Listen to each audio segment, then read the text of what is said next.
कोई लौट के आया है। रात के ठीक 1 बज रहे थे। बीच हाउस के पीछे काले कपड़े पहने हुए एक शख्स एक लाश को जमीन पर घसीट रहा था। उसका मोबाइल पॉकेट में रखा रिंग कर रहा था। एक गड्ढे के पास जाकर उसने वो लाश उस गड्ढे में फेंकी और फावड़े से उस पर मिट्टी डाली। फिर कॉल रिसीव किया। हाँ, काम हो गया। आज से सारी परेशानी खत्म। नेक्स्ट डे मयंक और नुपुर हॉल में बैठे हुए हैं। मुझे यकीन नहीं होता कि जिस इंसान से मैंने इतना प्यार किया था वो मुझे अपनी सेक्रेटरी के साथ चीट कर रहा था, कहते हुए नुपुर मयंक के मोबाइल में नेहा और कार्तिक के फोटोज देख रही थी। नुपुर, यकीन तो मुझे भी नहीं हुआ था जब मैंने पहली बार उनको इस तरह देखा, और मुझे पता था कि तुम भी मेरी बात पर यकीन नहीं करोगी, इसलिए मैंने उन दोनों की फोटोज निकाल लिए थे। लेकिन तुम ये फोटो बार बार क्यों देख रही हो? सिर्फ इसलिए कि मुझे उसकी बेवफाई याद रहे और उसकी मौत तक कोई गम ना हो। नुपुर, अब तुम उसको भूल जाओ, हम अपनी नई जिंदगी शुरू करेंगे, कहकर मयंक ने नुपुर के हाथ से मोबाइल लिया और वो सारे फोटोज डिलीट कर दिए। रात को तकरीबन 1 बजे के टाइम जब मयंक का मोबाइल बार बार रिंग कर रहा था तब वो उठा और सीधा छत पर जाकर बात करने लगा। हेलो, मैंने तुमसे कहा था ना कि जब मैं कॉल करूं तभी कॉल करना। अरे यार, तुमने कहा था कि रात में कॉल करोगे, बट उसके बाद तुमने कोई जवाब ही नहीं दिया। तभी मयंक को पीछे से किसी की आवाज आई। इतनी भयानक आवाज सुनकर उसके हाथ से मोबाइल छूट गया और उसने जैसे ही पलट के देखा वो उसके पीछे खड़ा हुआ था। तेज पीली आंखें, बिगड़े हुए बाल, उसके आधे चेहरे पर मिट्टी लगी हुई थी और होंठों से खून टपक टपक कर उसकी नीली शर्ट पर गिर रहा था।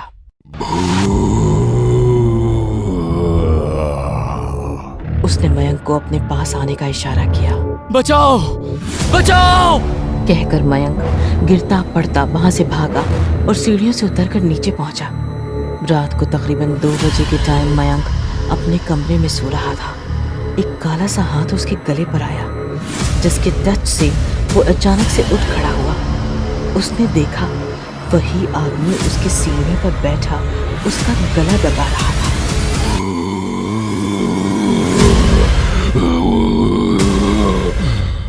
मयंक कांप उठा और उससे खुद को छुड़ाने लगा। बड़ी मुश्किल से उसके मुंह से चीख निकली।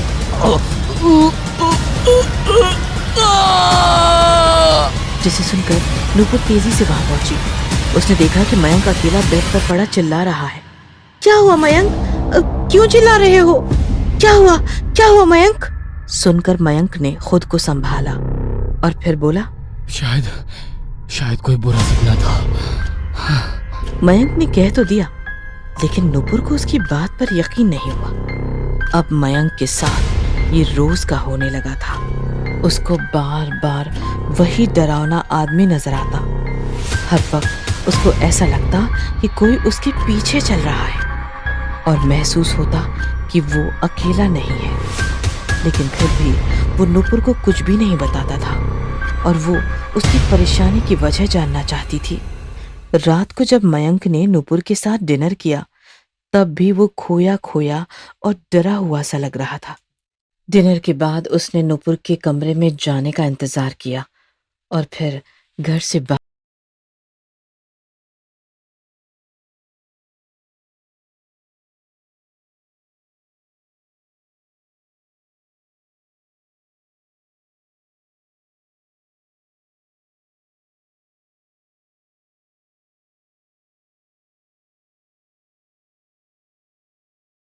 बाथरूम में चली गई। थोड़ी देर बाद जब वो बाथ टब में नहा रही थी तो किसी ने बाथरूम के दरवाजे पर हाथ रखा, जिसे देखकर वो डर गई और उसने चीख मार दी। कौन है? कौन है? कौन है वहां? कहते हुए वो टब से उठी और टॉवेल लपेटकर बाहर निकली। फिर उसने इधर उधर देखा तो कोई नजर नहीं आया। तभी किसी ने पीछे से उसके कंधे पर हाथ रखा और जैसे ही वो पलटी वो खौफनाक चेहरा उसके ठीक सामने था। उसने अपना मुंह फाड़ा और जोर से चिल्लाया। आ! उसके चीखते ही नेहा भी कांप उठी और चिल्ला पड़ी।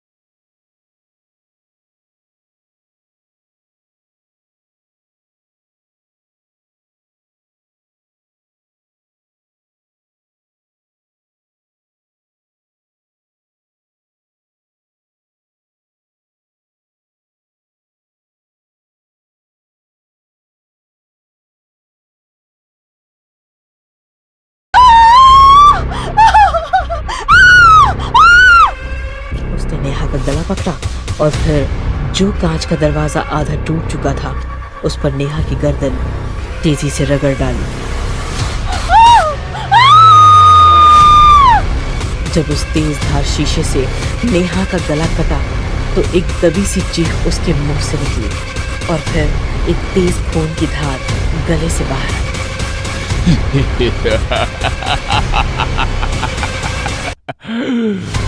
अब नेहा की लाश बाथरूम के दरवाजे के पास पड़ी और खून बहकर जमीन पर फैलता जा रहा था। मयंक थोड़ी देर बाद वहां पहुंचा।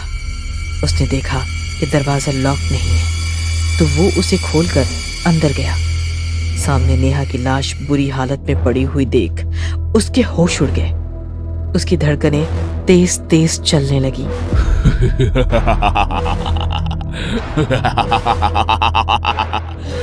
उसको सब कुछ बता दे, नहीं तो तेरा हाल भी यही होगा। ये सुनकर वो डर गया और फिर तेजी से वापस नूपुर के पास पहुंचा। वो हॉल में बैठी हुई उसका इंतजार कर रही थी। कहाँ थे तुम?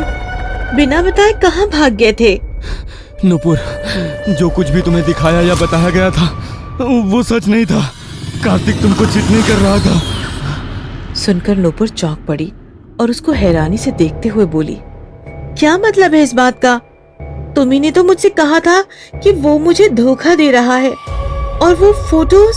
सच ये है कि मेरी और नेहा की नजर हमेशा से कार्तिक की प्रॉपर्टी पर थी। हमने प्लान बनाया कि तुम्हारी नजरों से कार्तिक को धोखेबाज साबित कर देंगे और धीरे धीरे तुम मुझसे नफरत करने लगोगी।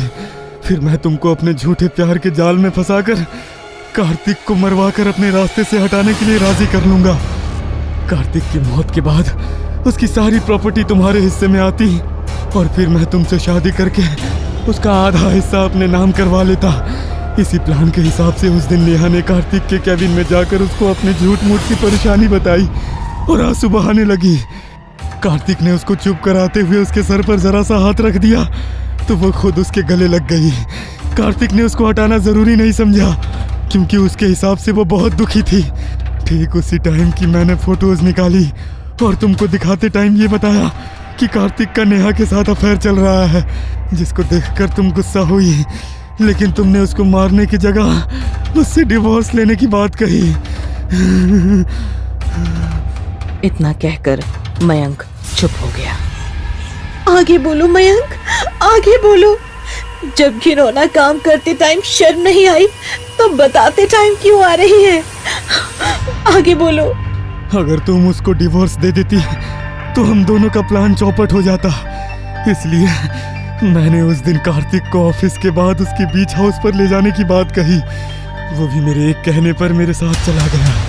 फिर वहाँ मैंने और नेहा ने मिलकर उसको मार डाला और फिर अकेले उसकी लाश को बीच हाउस में थोड़ी दूर जमीन पर दफना दी।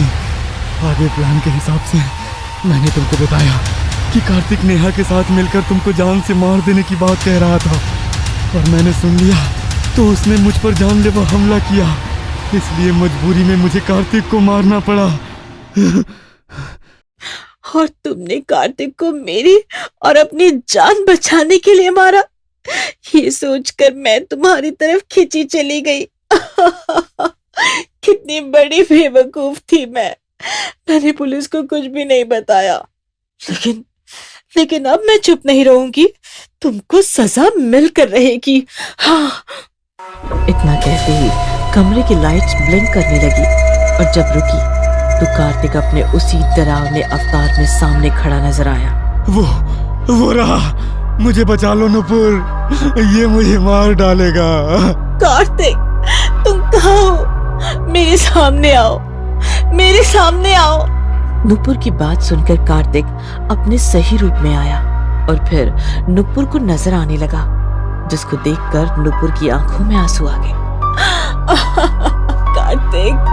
कार्तिक, मुझे माफ कर दो, तुम्हारी जान सिर्फ मेरी वजह से गई है। नहीं, तुम्हारी गलती नहीं है, गलती इन दोनों की थी।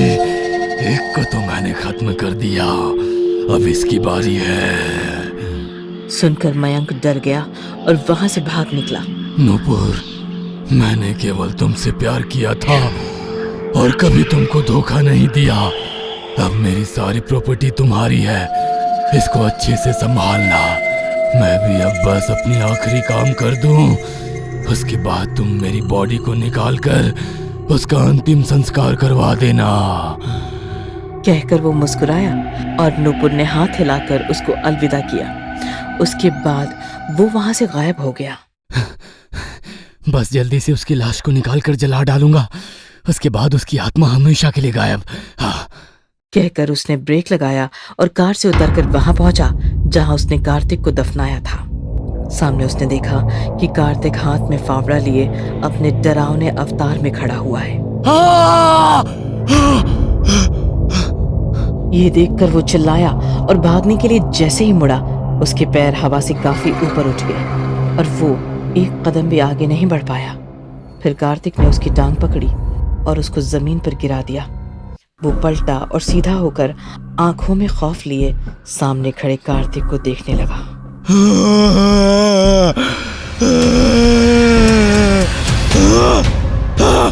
कार्तिक ने एक भयानक आवाज करते हुए फावड़ा सीधा उसके पेट में मार डाला। उसका पेट फट गया और उससे अतड़ियां निकलती हुई बाहर आ गई। फिर कार्तिक उसकी लाश पर खड़ा होकर जोर जोर से हंसने लगा।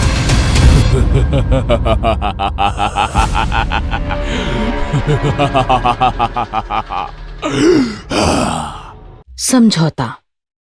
रात के घुप अंधेरे में पूरा जंगल सन्नाटे की चादर ओढ़े था और उसी गहरे घने पेड़ों के जंगल में सन्नाटे के बीच बॉबी लगातार फावड़े से खुदाई कर रहा था। कुछ देर के लिए रुकता और घबराई नजरों से पास रखे खून से लथपथ शरीर को देखता और फिर से खुदाई में लग जाता। उसके चेहरे से डर और घबराहट साफ साफ झलक रही थी। गड्ढा पूरा खोद बॉबी ने जैसे ही शरीर को हाथ लगाया, वो एकाएक छटपटाने लगा। बॉबी डरकर झटके से पीछे गिरा।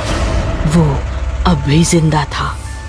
दरअसल मिडिल क्लास लड़का बॉबी शहर में बड़े सपने लेकर आया था, लेकिन शहर की चकाचौंध ने उसे ऐसा लपेटा कि वो खुद ही नहीं जान पाया कि कब वो इतना अय्याश बन गया। जब अय्याशी के लिए पैसे कम पड़ने लगे तो उसने अपराध की दुनिया में कदम रख दिया। अपने सपनों से भटककर अब उसका उठना बैठना क्रिमिनल्स के साथ होने लगा। शुरुआत में उसका हाथ सिर्फ छोटे मोटे अपराधों में होता, लेकिन जैसे जैसे पैसों की भूख बढ़ती गई, बॉबी चोरी से उठकर किडनैपिंग और फिरौती करने लगा। लेकिन उसने कभी किसी की हत्या नहीं की। लेकिन एक दिन जब उसे एक 5 स्टार होटल मालिक गौतम को किडनैप करने का काम मिला, तो उसकी ये कसम भी टूट गई। उसने होटल मालिक गौतम को किडनैप कर लिया, लेकिन उसी वक्त हुई हाथापाई में गलती से गोली चल गई और होटल मालिक गश खाकर गिर पड़ा। वो छटपटाने लगा। बॉबी घबरा गया और वहां से भागने लगा। तभी गौतम ने उसे पैर से पकड़ लिया। मुझे हॉस्पिटल ले चलो। तुम्हें जो चाहिए मैं दूंगा। मेरी जान बचा लो। वो अपनी जान की भीख मांगने लगा। देख पाना संभव नहीं था। बॉबी ने पास रखी टॉर्च को जलाया और आसपास देखने लगा।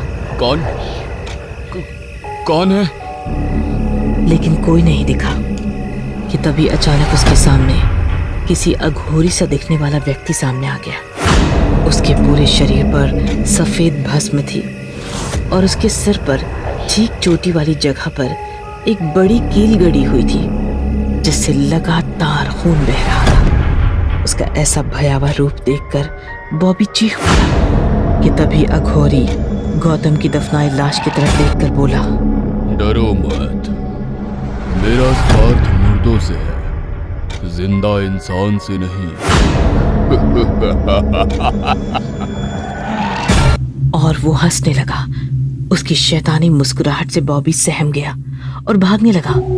बॉबी अंधाधुंध भाग रहा था, लेकिन अघोरी की शैतानी हंसी उसका पीछा नहीं छोड़ रही थी।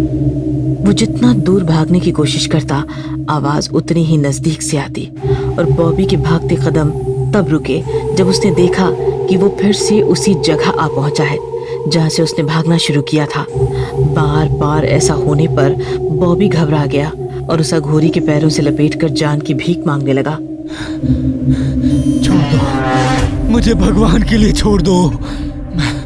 मैं इसे मारना नहीं चाहता था, ये गलती से हो गया। भगवान से किस माफी की उम्मीद रखता है? भगवान किसी को माफ नहीं करता, उसमें इतना बड़ा दिल कहाँ। अगर अपराध की माफी चाहता है तो शैतान की शरण में चल, समझौता कर उनसे, शैतान को खुश कर। अगर शैतान को समझौता कर लिया तो मैं को तैयार हूँ, बस बस बस मुझे बचा लीजिए। हाँ। तो चल। बॉबी अघोरी के पीछे पीछे गया और एक गुफा तक पहुंच गया। गुफा में एक शैतान की मूर्ति लगी थी और उसके सामने ही कंकालों का ढेर लगा था, जिसमें तकरीबन 15 से 20 इंसानी कंकाल भी थे, जिसकी बदबू से बॉबी का दम घुटने लगा। उसने हाथ से मुंह ढकते हुए पूछा, बाबा ये सब क्या है? ये शैतान की भेंट है। और उसके बाद अघोरी मूर्ति के सामने बने कुंड के पास बैठ गया। अघोरी के हाथ घुमाते ही कुंड में खुद ब खुद आग प्रज्वलित हो गई। बॉबी को कुंड के पास बैठाकर पूछा, अगर थोड़ी सी भी भूल हुई तो जीवन की आखिरी भूल होगी। मैंने सोच लिया है, मैं सब करने को तैयार हूँ। अघोरी ने बॉबी को शर्त बताकर गौतम की दफनाई लाश का गोश्त लाने को कहा। बॉबी शैतान से इतना प्रभावित हो चुका था कि उसने गौतम की लाश को खोद कर निकाला और उसके गोश्त के साथ साथ उसका सिर भी काट लिया और शैतान को भेंट कर दिया। ये देख अघोरी प्रभावित हुआ और बॉबी से कुछ मांगने को कहा। बॉबी ने गौतम के कटे सिर की तरफ इशारा करके कहा, मैं इसकी होटल का मालिक बनना चाहता हूँ और अपराध की अंडरवर्ल्ड दुनिया का सबसे बड़ा आदमी बनना चाहता हूँ। और फिर समझौते की अगली ही सुबह गौतम के घर में सिलेंडर फट गया और पूरा परिवार एक बार में हो जाकर मर गया। और फिर बॉबी ने होटल पर कब्जा कर लिया। शैतान के समझौते के बाद बॉबी बेलगाम घोड़े सा हो गया। एक ही दिन में लाखों की ड्रग्स की तस्करी करने लगा और बेशुमार पैसा कमाने लगा। जो भी उसके रास्ते में आता वो उसे मार देता। एक रात बॉबी तस्करी के लिए जा रहा था, तभी चेक पोस्ट पर पुलिस ने उसकी गाड़ी रुकवाई और गाड़ी की तलाशी के लिए कहा। पहले बॉबी ने समझाने की कोशिश की कि गाड़ी में कुछ नहीं है, लेकिन वो फिर भी नहीं माना। तो बॉबी ने गाड़ी की डिक्की खोल दी। डिक्की में ड्रग्स का ढेर देख हवलदार की आंखें फटी रह गई। हवलदार बाकी पुलिस वालों को इत्तला करने के लिए मुड़ा तो बॉबी ठीक उसके पीछे खड़ा था और देखते ही देखते उसका रूप बदलने लगा। उसके सींग निकल आए और चेहरा लाल हो गया। उसका भयावह रूप देख हवलदार चीख पाता उससे पहले ही बॉबी ने उसे जानवर की तरह नोच डाला और वहां से निकल गया। इसी तरह एक एक करके उसने अपने खिलाफ के सभी लोगों को मार डाला। अंडरवर्ल्ड की दुनिया का किंग बनने के बाद बॉबी अय्याशी में इतना डूब गया कि उसने शैतान की भेंट चढ़ाना ही बंद कर दिया। उसके धीरे धीरे शैतान बॉबी पर हावी होने लगा और शैतान बॉबी के जरिए इंसानों को मारने लगा। और सारी हदें तो तब पार हुई जब इंसानी गोश्त के तलब में उसने अपनी ही माँ को मार दिया और उसके बाद अपने पिता और परिवार को खत्म कर दिया। ये सब होता देख बॉबी ने आपा खो दिया। उसने अपने काम से दूरी बना ली, सारा दिन खुद को कमरे में कैद करके रखता, लेकिन फिर भी शैतान ने उसको नहीं बख्शा। वो घबरा गया और उसी अघोरी के पास गया। जाते ही बॉबी उसके पैरों में पड़ गया। बाबा, बाबा मुझे इस शैतान से मुक्ति चाहिए, मुझे आजादी चाहिए। इसके लिए मैंने तुम्हें पहले ही आगाह किया था कि तुम्हें सारी शर्तें माननी होगी। गलती हो गई, लेकिन अब मुझे इससे दूर जाना है। ये सब मैं नहीं कर पाऊंगा बाबा, नहीं कर पाऊंगा। ठीक है, लेकिन इसके लिए तुम्हें एक विधि से गुजरना होगा। मैं तैयार हूँ, मैं सब करने को तैयार हूँ बाबा। हाँ। और फिर अघोरी ने कुंड में आग लगाकर विधि करना शुरू किया। विधि करते करते अघोरी ने बॉबी के सिर को काले कपड़े से ढक दिया और कहा, अपनी आंखें बंद रखना, जब तक मैं नहीं कहता आंखें नहीं खोलना, वरना विधि भंग हो जाएगी। फिर अघोरी बॉबी के चारों तरफ घूमने लगा और उसके पीछे जाकर ठीक चोटी वाली जगह पर एक बड़ी कील गाड़ दी। ये देख बॉबी जोर से चीखा। ये क्या किया तुमने मेरे साथ? आजादी, आजादी दी है तुमने मुझे। अब मेरी जगह तुम यहाँ कैद रहोगी। अब ये जंगल ही तेरा घर है।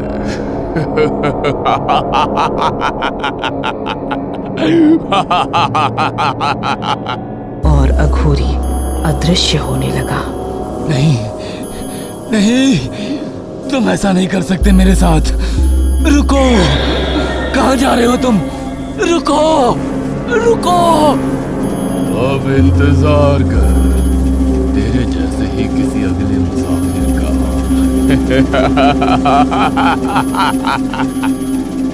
नहीं, नहीं, नहीं। खौफनाक राज।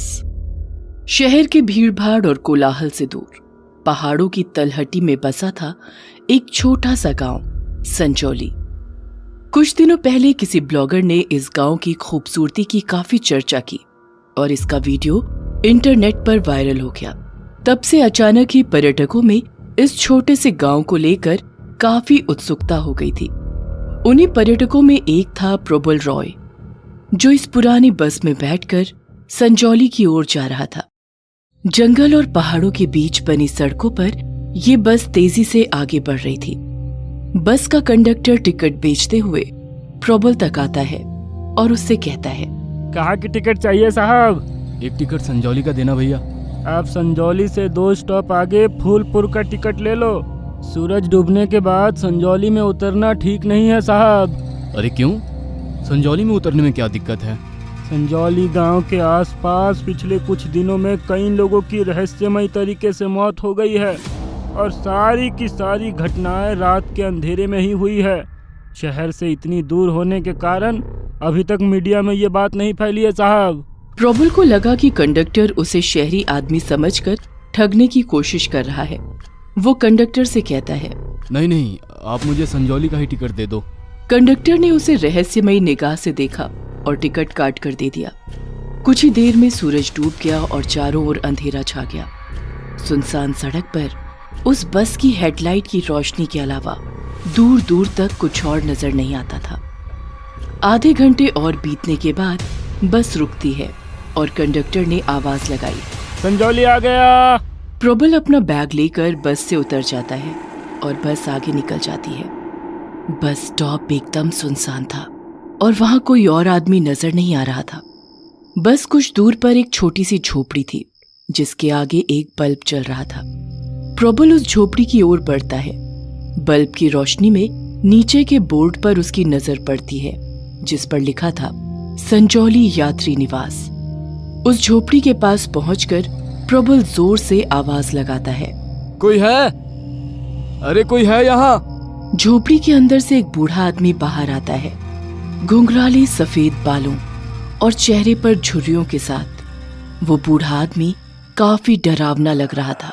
चिल्लाओ मत बाबूजी, अभी सुबह तक यहाँ कोई नहीं आएगा। पर इतनी रात आप अकेले यहाँ क्या कर रहे हैं? मैं किशनगढ़ वाली बस का इंतजार कर रहा हूँ। वो रात 10 बजे यहाँ से गुजरती है। आपको कहाँ जाना है? मुझे तो संजौली गांव जाना था। संजौली? वो गांव तो इस बस स्टॉप से 3-4 किलोमीटर दूर है। अब वहाँ के लिए आपको सुबह ही यहाँ से रिक्शा या घोड़ा गाड़ी मिलेगी। अभी रात इसी यात्री निवास में काटनी पड़ेगी। प्रबल अपना बैग लेकर झोपड़ी के अंदर आ गया। वहां एक बेंच पर अपना बैग रखकर वो लेट जाता है। कमरे में दूसरी ओर वो बूढ़ा आदमी अपनी पोटली लेकर बैठ जाता है। लंबी यात्रा की थकान से प्रबल को जल्दी ही नींद आ जाती है। अचानक उसे नींद में किसी के जोर से चीखने की आवाज आती है। छोड़ दो मुझे! प्रबल की आंख खुल जाती है। उसे पहले लगा कि शायद कोई सपना आया था, पर तभी अचानक वही आवाज फिर से आती है। बचाओ! प्रबल उठकर खड़ा हो जाता है। तेज हवा के झोंके से झोपड़ी का दरवाजा खुला पड़ा था और वो बूढ़ा आदमी भी कहीं नजर नहीं आ रहा था, पर उस आदमी की पोटली अभी वहीं पड़ी थी। प्रबल अपने बैग से टॉर्च निकालता है और उठकर झोपड़े से बाहर आकर आवाज लगाता है। कौन है? कौन है वहाँ? प्रबल ने अंधेरे में टॉर्च की रोशनी इधर उधर मारी। अचानक उसे झाड़ियों के बीच उस बूढ़े आदमी का खून से लथपथ शरीर नजर आता है। प्रबल सहम जाता है। फिर अचानक वो शरीर हिलने लगता है और ऐसा लगता है जैसे कोई उसे खींचकर दूर ले जा रहा हो। प्रबल उस ओर कदम बढ़ाता है, पर वो लाश और भी तेजी से उससे दूर जाने लगती है। हिलती डुलती टॉर्च की रोशनी में अचानक उसे घूंघट डाले एक औरत नजर आती है, जो उस बूढ़े आदमी की लाश को खींचकर दूर ले जा रही थी। रुको! रुक जाओ! अचानक जोर से बिजली कड़कती है। 2 सेकंड के लिए प्रबल की आंखें बंद हो जाती हैं। जब प्रबल की नजर दोबारा सामने जाती है तो अब वहां न कोई घूंघट में औरत थी और न ही उस आदमी की खून से लथपथ लाश। प्रबल एकदम हैरान हो जाता है कि अचानक वो औरत और वो लाश कहाँ गायब हो गई। उसने अंधेरे में टॉर्च की रोशनी यहाँ वहां मारी, पर अब वहां बस एक खौफनाक सन्नाटा बिखरा पड़ा था। पर प्रबल नहीं जानता था कि दूसरी ओर घनी झाड़ियों की आड़ में से 2 आंखें उसकी ओर ही देख रही थी। डरावनी लाल आंखें, जैसे उनमें खून उतर आया हो। वो आंखें एक औरत की थी, जिसके घुंघराले बाल थे और चेहरे पर कई चोट के निशान। उस औरत ने दूर से ही प्रबल को देखा और फिर रहस्यमयी ढंग से मुस्कुराती है। जैसे ही उसने देखा कि प्रबल वापस यात्री निवास की ओर जा रहा है, उस औरत ने अपनी साड़ी का लंबा घूंघट अपने सर पर डाल लिया और झुककर नीचे बैठ जाती है।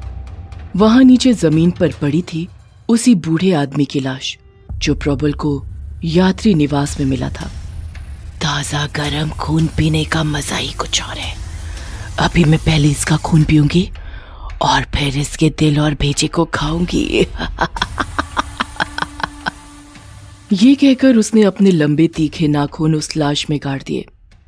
थोड़ी देर में उसने सिर्फ अपने नाखूनों से उस लाश का सीना फाड़ दिया और गरम बहते लहू को पीने लग जाती है। खून से सना हुआ उस औरत का मुंह उस वक्त इतना खौफनाक था कि कोई देखकर ही बेहोश हो जाता। आदमी की शक्ल में ये सब जानवर ही हैं और इनके खून को पीकर मुझे बहुत सुकून मिलता है।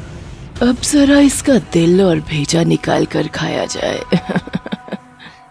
ये कहकर उस औरत ने उस लाश का दिल बाहर निकाल लिया और उसे खाने लगी। देखते ही देखते उसने लाश को पूरा ही नोच डाला और उसके भेजे को भी निकाल कर खा लिया। वहीं दूसरी ओर प्रबल वापस यात्री निवास की ओर जाते हुए रास्ता भूल गया। अंधेरे और झाड़ियों के कारण उसने कोई गलत मोड़ ले लिया। काफी दूर निकलने के बाद प्रबल के सामने एक नदी आई, जिसमें पानी काफी उफान पर था और उस पर लकड़ी और रस्सियों से बना एक पुल बना था।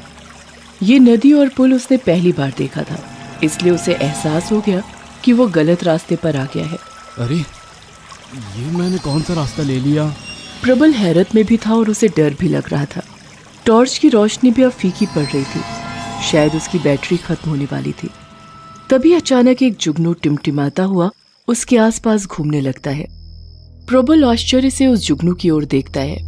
वो जुगनू धीरे धीरे उड़ता हुआ एक तरफ चल पड़ता है और प्रबल के कदम भी उसके पीछे पीछे चल पड़ते हैं। प्रबल को कुछ समझ नहीं आ रहा था कि ये क्या हो रहा है, जैसे उस जुगनू से वो सम्मोहित सा हो गया हो या किसी ने उसे हिप्नोटाइज कर दिया हो। प्रबल उस जुगनू के पीछे पीछे ही चलता रहता है। घनी झाड़ियों और कच्चे रास्ते से होते हुए लगभग आधे घंटे वो चलता रहा तो अचानक उसे सामने वही यात्री निवास नजर आने लगा। प्रबल के चेहरे पर खुशी की लहर आ जाती है। उसने जुगनू की ओर देखा जो अब तेजी से उड़ता हुआ सीधा यात्री निवास की खिड़की से अंदर चला जाता है और उसकी चमक से यात्री निवास के अंदर से भी काफी रोशनी आने लगती है। प्रबल आगे बढ़कर झोपड़ी का दरवाजा खोलता है और अंदर कदम रखते ही आश्चर्यचकित रह गया। अंदर कमरे में एक अत्यंत ही सुंदर लड़की बेंच पर बैठी एक किताब पढ़ रही थी। उसके पास में ही एक बड़ा सा लैंप पड़ा था जिसकी तेज रोशनी से पूरा कमरा जगमग हो गया था।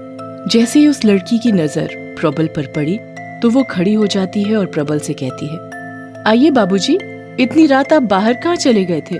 तुम कौन हो? इस यात्री निवास की देखरेख का जिम्मा मेरे चाचा जी का है और उनकी तबीयत जरा खराब हो गई थी तो मैं आ गई। पर अभी थोड़ी देर पहले तो तुम यहाँ नहीं थी। घर पर खाना बनाने का काम भी तो मुझे ही करना पड़ता है ना बाबूजी, इसलिए आने में थोड़ी देर हो गई। उधर नदी के पास ही है मेरा घर। ये सुनकर प्रबल की जान में जान आई। लड़की ने अपना नाम पार्वती बताया, पर गांव में सब उसे पारो ही बुलाते थे। प्रबल ने पारो को उस बूढ़े आदमी की मौत और रहस्यमयी चीख के बारे में बताया, पर पारो को यकीन ही नहीं हुआ। मैं सच कह रहा हूँ, उस आदमी की पोटली भी यहीं पड़ी थी। पर अब उस कमरे में कोई पोटली भी नहीं रखी थी। पारो जोर से हंसने लगी। आपने जरूर नींद में सपना देखा होगा। नहीं नहीं, वो सपना नहीं था। मुझे बस के कंडक्टर ने भी बताया था कि संजौली में रहस्यमय तरीके से कई लोगों की मौत हुई है। मैं तो इतने सालों से यहाँ रह रही हूँ, मैंने तो आज तक ऐसा कुछ नहीं सुना। आप चिंता मत करिए और आराम से बैठ जाइए। प्रबल वापस बेंच पर लेट गया और शाम से हुई अजीब घटनाओं के बारे में सोचने लगा। अचानक उसके सर के पीछे दीवार पर लगा एक फोटो फ्रेम जमीन पर गिर जाता है। धाड़! उस आवाज से चौंककर प्रबल खड़ा हो जाता है। पारो जोर से चिल्लाती है, बाबूजी पीछे हट जाओ। तभी प्रबल की नजर फोटो फ्रेम से लिपटे एक लंबे जहरीले सांप पर पड़ती है। लगभग 4 फुट लंबा वो सांप और उसकी फुंकार किसी का भी दिल दहला देने के लिए काफी थी। डर से प्रबल की हालत खराब हो जाती है। पारो आगे बढ़कर उस सांप को पकड़ने की कोशिश करती है। अरे पागल हो गई हो क्या? मत जाओ उस सांप के पास। पर पारो ने प्रबल की बात पर ध्यान दिए बिना सांप को पकड़ लिया और दरवाजे से बाहर फेंक दिया। गांव में रहने के कारण उसे इन चीजों से डर नहीं लगता था। हम तो हर हफ्ते ऐसे सांप देखते हैं बाबूजी। शहर से यहाँ आने वाले सांप ज्यादा खतरनाक होते हैं। मतलब शहर के ऐसे नीच लोग जो गांव के भोले भाले मासूम लोगों का शिकार करते हैं। ये कहते कहते पारो का चेहरा बदलने लगता है। उसकी आंखें अब सुर्ख लाल हो जाती हैं, जैसे उनमें खून उतर आया हो। उसके गाल पर एक बड़े जख्म का निशान होता है और उसकी उंगलियों के नाखून काफी बड़े और नुकीले हो जाते हैं। कुछ ही पलों में सुंदर सी पारो उसी भयानक औरत में तब्दील हो जाती है जो कुछ देर पहले झाड़ियों में उस बूढ़े आदमी का खून पी रही थी। ये सब देखकर प्रबल के रोंगटे खड़े हो जाते हैं। डर से हकलाते हुए प्रबल कहता है, पारो, ये तुम्हें क्या हो रहा है पारो? तुम सब शहर के लोग एक जैसे होते हो, मक्कार नीच जानवर जैसे। अब तुम्हारा खून पीकर ही मुझे शांति मिलेगी। ये कहकर पारो उसकी तरफ बढ़ती है। प्रबल ने पास में पड़ा बैग उसकी तरफ फेंका, पर पारो सिर्फ अपनी उंगलियों से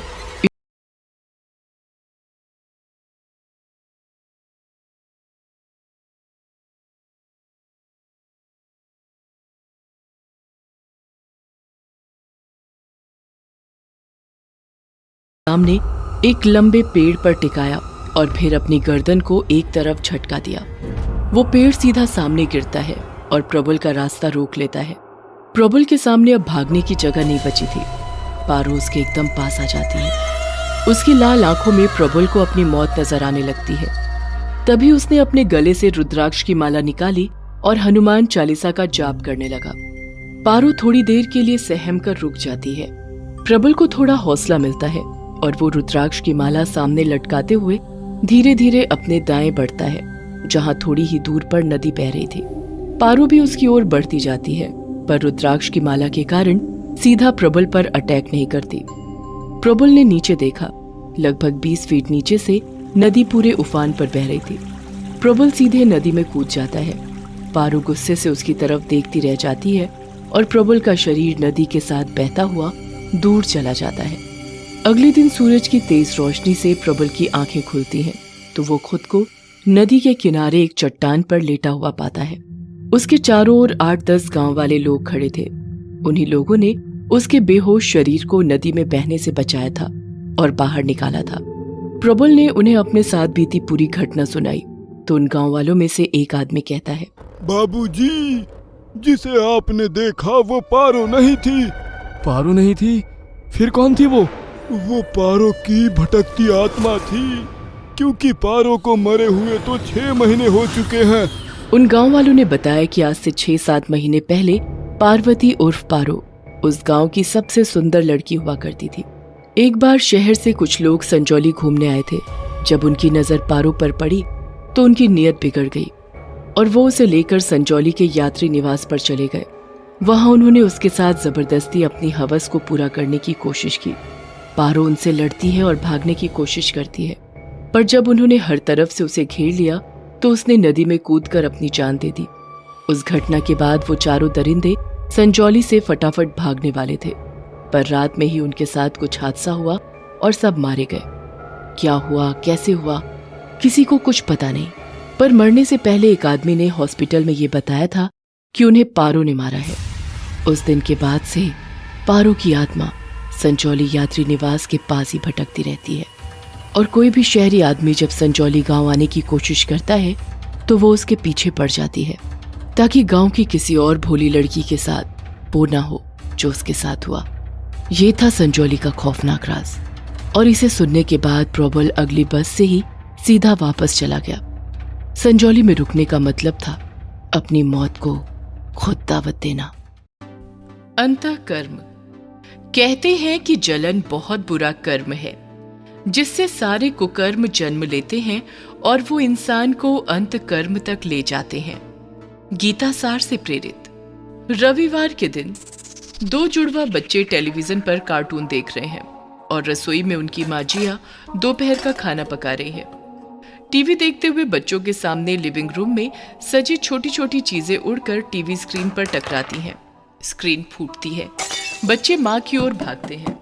माँ आवाज सुन बच्चों की ओर बाहर आती है। तीनों लिपट जाते हैं और देखते हैं कि लिविंग रूम की छोटी चीजें दीवारों से टकरा रही हैं और कमरे में रखे सोफा सेट और टेबल हवा में झूल रहे हैं। बच्चे जोरों से चिल्ला कर रो रहे हैं और उनकी माँ ने बेडरूम में छोड़कर बाहर से बंद कर दिया है। जिया ने मंजर का छोटा क्लिप बनाकर घर से बाहर जाते हुए अपने पति विनय को व्हाट्सएप पर भेजा और घर का दरवाजा बंद करके कॉल किया। विनय, ये सब क्या है? जिया, मैं अभी घर आता हूँ। मुझे नहीं पता, और अभी आकर मुझे सब बताओ, क्योंकि मुझे पता है इसकी वजह तुम और अशोक हो।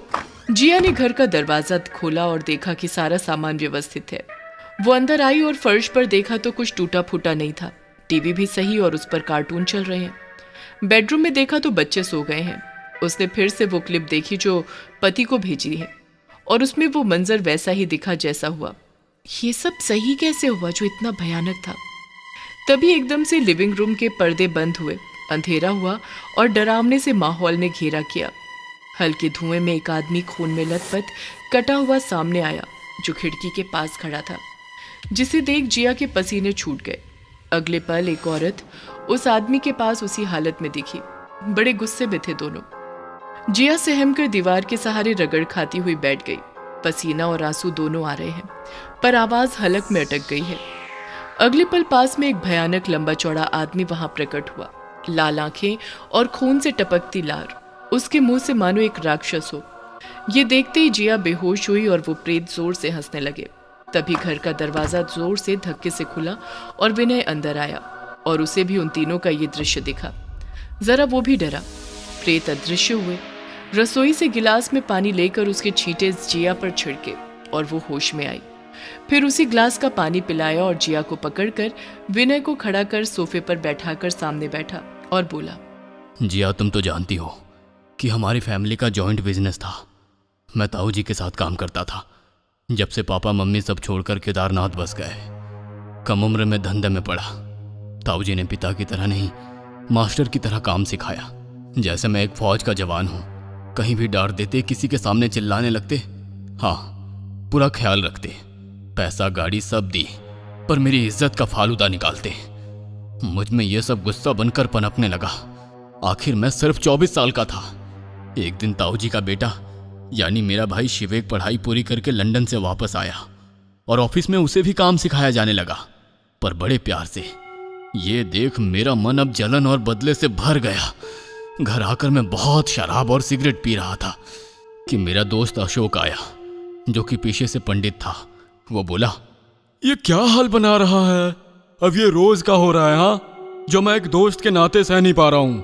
हर काम रोने और जलने से पूरा नहीं होता, कुछ करना पड़ता है, हद पार तक। करेगा? हाँ, मैं सारी हदें पार कर दूंगा।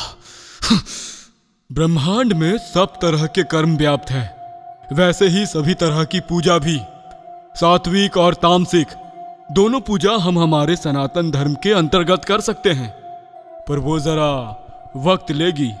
इसलिए अभी हम वही पूजा शमशान में नहीं करके ईसाइयों के कब्रिस्तान में करते हैं। चलो। हम दोनों चले गए और पहुंचकर नई दफनाई 2 कब्रों के बीच मुझे बैठाया और जैसा मुझे कहा मैं दोहराने लगा, हे आत्माओं, अगर तुम सच में हो और अगर तुम भी किसी दुर्घटना या द्वेष का शिकार होकर मरी हो तो मेरा बदला लेकर अपना मन शांत करने आ जाओ। मेरे ताऊ जी श्री उमेद प्रकाश की मृत्यु ही मेरा बदला है। अगर तुम हो तो ये करो। ऐसा करके हम दोनों चले गए। रोज की तरह मैं ऑफिस जाता, पर ताऊ जी ठीक थे और मैं घर आकर वही शराब और सिगरेट में डूब जाता। 1 महीना हुआ और एक दिन ऑफिस गया तो मेरा भाई अकेला था। मेरे पूछने पर बताया, पिताजी की तबीयत ठीक नहीं है, चेस्ट पेन होने लगा और अब डॉक्टर ने उन्हें आराम करने को कहा है। मैं अपने ताऊ जी से मिलने उनके घर गया और खैरियत पूछकर जाने लगा कि रसोई में एक औरत उल्टी खड़ी दिखी, जो मैंने सोचा कि काम वाली होगी। घर से बाहर आकर पलटा तो ताऊ जी के कमरे की खिड़की में एक आदमी खड़ा दिखा। यह देखते हुए भी मुझे समझ नहीं आया और मैं चला गया। 2 महीने गुजरे। मेरा भाई शिवेक धंधे में नई ऊंचाइयों को छू रहा था। यह देख मैं और जल रहा था। अशोक फिर आया और बोला, सुना है कि मुस्लिम कब्रिस्तान में वही काम करने से काम जल्दी होते हैं। हम दोनों फिर से निकले और वैसा ही किया जैसा पहले किए थे। बस मैंने ताऊ जी की जगह इस बार भाई शिवेक का नाम लिया। वापस आकर सो गया। अगली सुबह जब कपड़े पहन रहा था तभी ताऊ जी का कॉल आया और वो बोले, विनय, तेरे भाई ने घर के छत से कूद के जान दे दी, जल्दी आओ। फोन रखा और मैं खुशी से फूला नहीं समाया। अशोक को कॉल करके कहा, काम हो गया अशोक। ताऊ जी के पास जाकर नाटक करते बिलख कर रोया और यत्यष्टि का सारा कर्म कर वापस आया। ताऊ जी ने सब मुझे सौंप दिया। मुझे जो चाहिए था मिला। अब मैं करोड़पति विनय कहलाने लगा। शादी हुई, बच्चे हुए और इसमें 10 साल निकल गए। ताऊ जी भी चल बसे। बस यही सब सच्चाई है। एक दिन आधी रात को विनय, तुम और अशोक मानो एक कमरे में थे और किसी के सामने गिड़गिड़ा रहे थे। ये सब मैंने बाहर खड़े होकर सुना था, पर मैंने इसका कभी जिक्र नहीं किया। आज वो ही याद आया। क्या था? उस रात मैं और अशोक पार्टी से लेट आए थे तो अशोक को यहीं रोक लिया था और गप्पे मारने लगे। तभी वो तीनों जो तुम्हें दिखे आज, वो उस रात हमारे सामने आए और बताया कि जो 2 आदमी औरत थे वह ईसाई कब्रिस्तान से आए थे और क्या और विनय, और जिनको मैंने काट काट कर मार डाला था। क्यों विनय? वो आदमी फ्रेडी दी कोस्टा है और मुझे उनसे दूर और मेरी उनसे खिलाफत करता रहता था। और एक रात मैं उसके घर गया क्योंकि उसने ताऊ जी से बातों बातों में कहा था कि वो अकेला है और उसकी पत्नी अगले दिन आने वाली है। मैं पहुंचा और उसे गुस्से में समझाने लगा, यहां तक कि उसका कॉलर भी पकड़ा, पर बदले में उसने मुझे थप्पड़ मारा और मैं गुस्से से पागल हो गया। उसे धक्का देकर फर्श पर गिराया, पर उसका सर टेबल से टकराया और वो मर गया। मैं डर गया पर खुद को बचाना चाहता था। फिर मैं सामने रसोई से एक छुरी लाया और उसके टुकड़े कर दिए। उसकी जेब से चाबी लेकर ऊपर कमरे में गया चोरी करने, ताकि पुलिस को चोरी का मामला लगे। पर कमरे में पहुंचा तो उसकी बीवी पहले से वहां सो रही थी। मैंने उसको भी काट डाला और सारा लॉकर खाली करके चला गया। हाँ, मैं नशे में था, पर सब सोच समझ कर किया, इसलिए जैसा सोचा वैसे ही अगले दिन अखबार में छपा था। पर उसकी पत्नी को क्यों? तुम्हारी कसम, मैं किसी को मारने नहीं गया था, पर जो हुआ उसके बाद करना पड़ा। और वो दूसरा आदमी कौन था? वो दूसरा आदमी जिन्न है, जो कि मुस्लिम कब्रिस्तान से आया था। वो सब जब हमें मारना चाहते थे तब हमारे गिड़गिड़ाने पर बोले, अभी तुम्हें नहीं, पहले उनको मारेंगे जो हर साल तुमसे जुड़े हैं। और फिर सबसे पहले जिया तुम्हारी माँ को पानी के टैंक में गिराकर मारा। फिर अगले साल तुम्हारे पापा को गैस सिलेंडर लीक ब्लास्ट में मारा। और अब तीसरा साल है, हमारी बारी है, क्योंकि अब कोई नहीं बचा है परिवार में। और तुम्हें और बच्चों को कुछ नहीं होने दूंगा। इन सब के लिए भगवान सजा देगा तुम्हें और अशोक को, और मैं भी माफ नहीं करूंगी।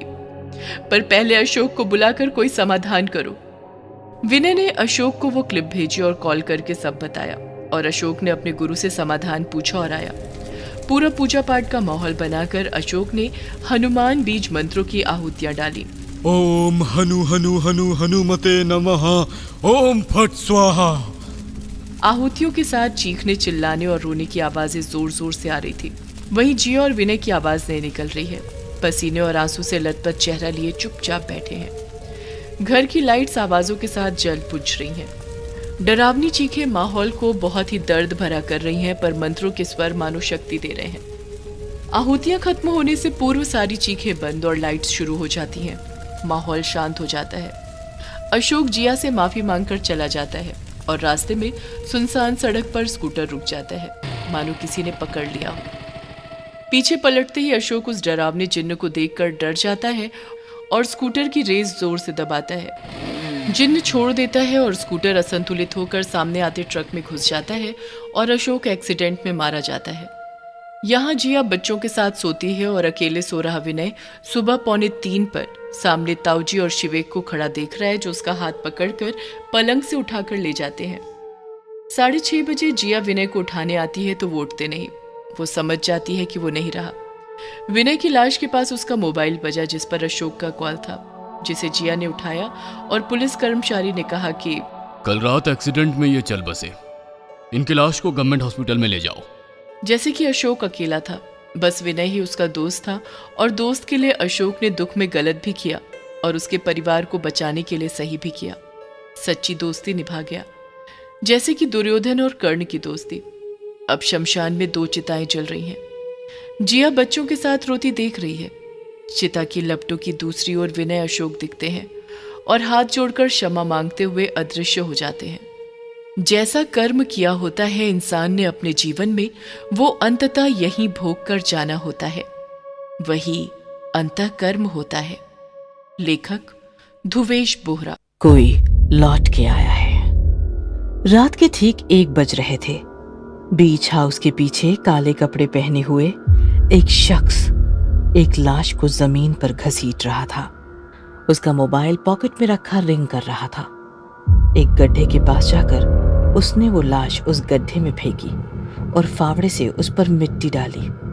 फिर कॉल रिसीव किया। हाँ, काम हो गया, आज से सारी परेशानी खत्म। नेक्स्ट डे मयंक और नुपुर हॉल में बैठे हुए हैं। मुझे यकीन नहीं होता कि जिस इंसान से मैंने इतना प्यार किया था वो मुझे अपनी सेक्रेटरी के साथ चीट कर रहा था, कहते हुए नुपुर मयंक के मोबाइल में नेहा और कार्तिक के फोटोज देख रही थी।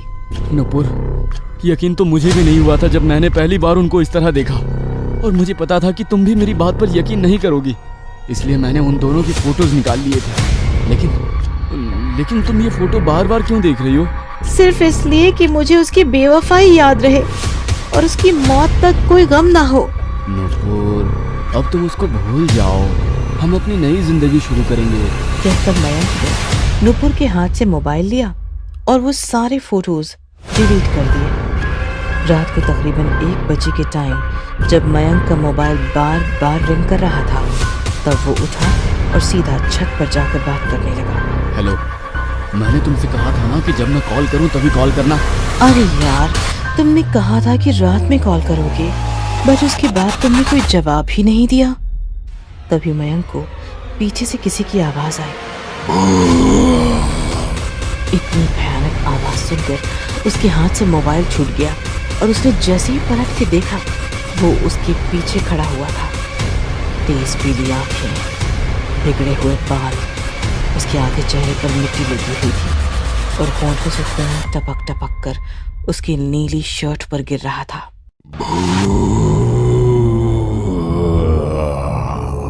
उसने मयंक को अपने पास आने का इशारा किया। बचाओ, बचाओ! कहकर मयंक गिरता पड़ता वहां से भागा और सीढ़ियों से उतरकर नीचे पहुंचा। रात को तकरीबन 2 बजे के टाइम मयंक अपने कमरे में सो रहा था। एक काला सा हाथ उसके गले पर आया, जिसके टच से वो अचानक से उठ खड़ा हुआ। उसने देखा वही आदमी उसके सीने पर बैठा उसका गला दबा रहा था।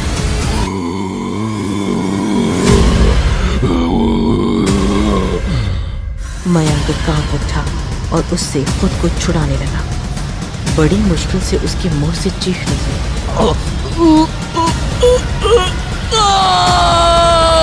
जिसे सुनकर नुपुर तेजी से वहां पहुंची।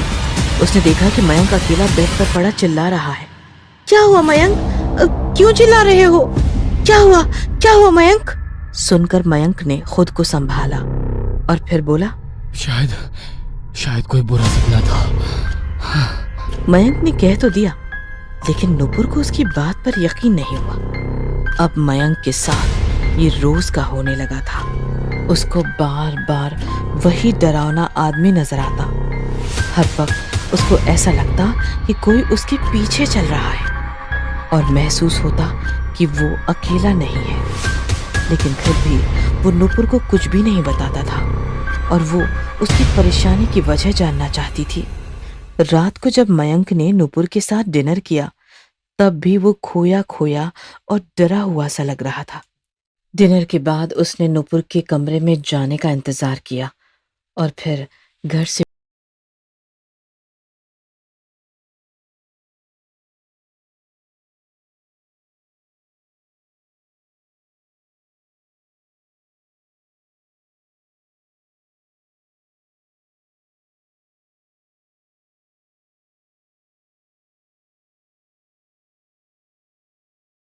चली गई। थोड़ी देर बाद जब वो बाथ टब में नहा रही थी, तो किसी ने बाथरूम के दरवाजे पर हाथ रखा, जिसे देखकर वो डर गई और उसने चीख मार दी। कौन है? कौन है? कौन है वहां? कहते हुए वो टब से उठी और टॉवेल लपेटकर बाहर निकली। फिर उसने इधर उधर देखा तो कोई नजर नहीं आया। तभी किसी ने पीछे से उसके कंधे पर हाथ रखा और जैसे ही वो पलटी, वो खौफनाक चेहरा उसके ठीक सामने था। उसने अपना मुंह फाड़ा और जोर से चिल्लाया। उसके चीखते ही नेहा भी कांप उठी और चिल्ला पड़ी।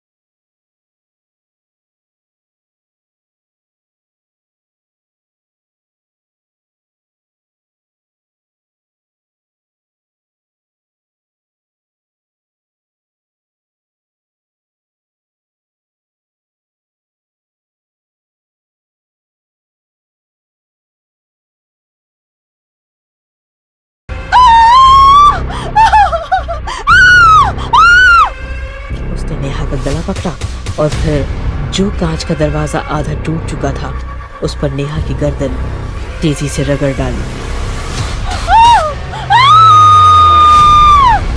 जब उस तेज धार शीशे से नेहा का गला कटा तो एक दबी सी चीख उसके मुंह से निकली और फिर एक तेज खून की धार गले से बाहर आई।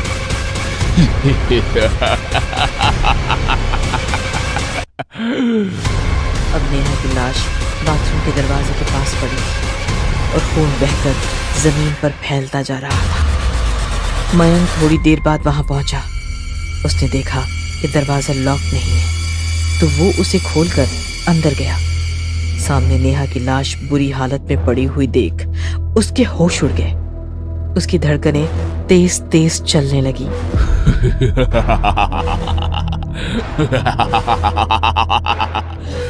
उसको सब कुछ बता दे, नहीं तो तेरा हाल भी यही होगा। ये सुनकर वो डर गया और फिर तेजी से वापस नूपुर के पास पहुंचा। वो हॉल में बैठी हुई उसका इंतजार कर रही थी। कहाँ थे तुम? बिना बताए कहाँ भाग गए थे? नूपुर, जो कुछ भी तुम्हें दिखाया या बताया गया था वो सच नहीं था। कार्तिक तुमको चीट नहीं कर रहा था। सुनकर नूपुर चौंक पड़ी और उसको हैरानी से देखते हुए बोली, क्या मतलब है इस बात का? तुम्ही ने तो मुझसे कहा था कि वो मुझे धोखा दे रहा है। और वो फोटोज? सच ये है कि मेरी और नेहा की नजर हमेशा से कार्तिक की प्रॉपर्टी पर थी।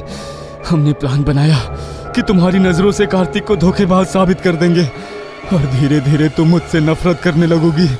फिर मैं तुमको अपने झूठे प्यार के जाल में फंसाकर कार्तिक को मरवाकर अपने रास्ते से हटाने के लिए राजी कर लूंगा। कार्तिक की मौत के बाद उसकी सारी प्रॉपर्टी तुम्हारे हिस्से में आती और फिर मैं तुमसे शादी करके उसका आधा हिस्सा अपने नाम करवा लेता।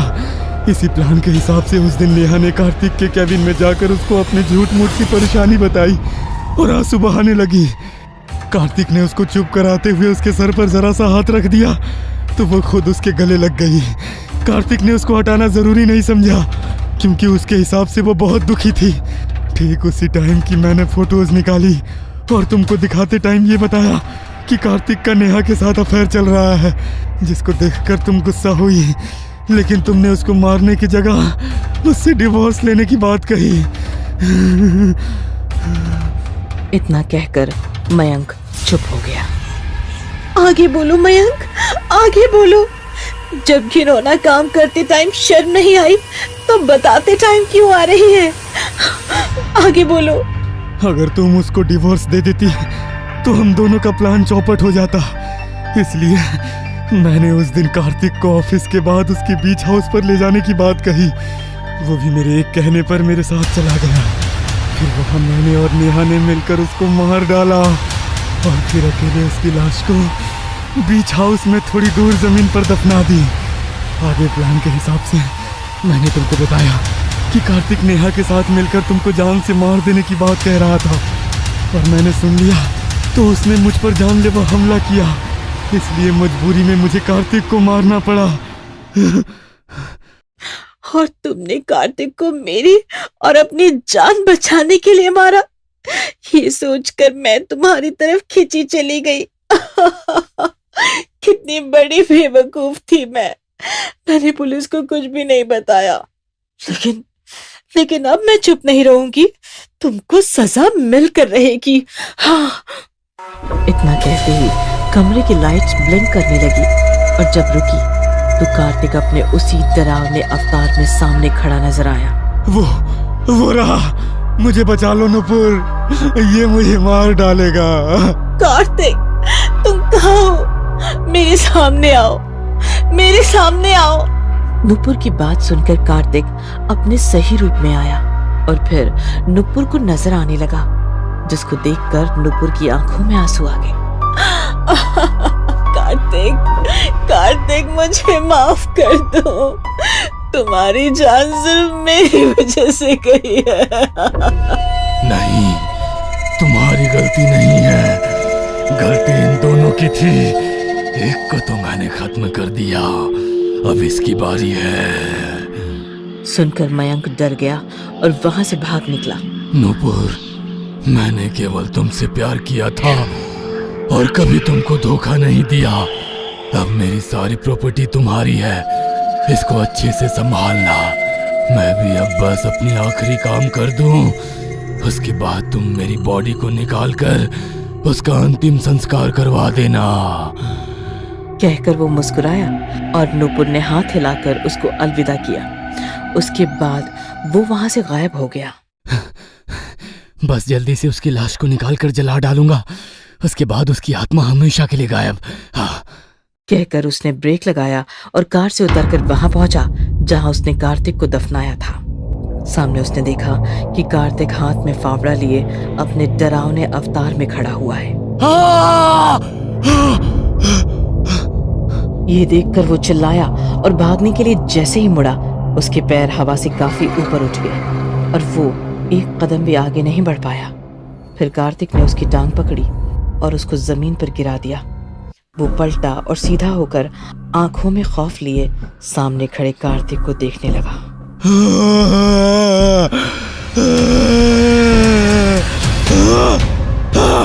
कार्तिक ने एक भयानक आवाज करते हुए फावड़ा सीधा उसके पेट में मार डाला। उसका पेट फट गया और उससे अतड़ियां निकलती हुई बाहर आ गई। फिर कार्तिक उसकी लाश पर खड़ा होकर जोर जोर से हंसने लगा।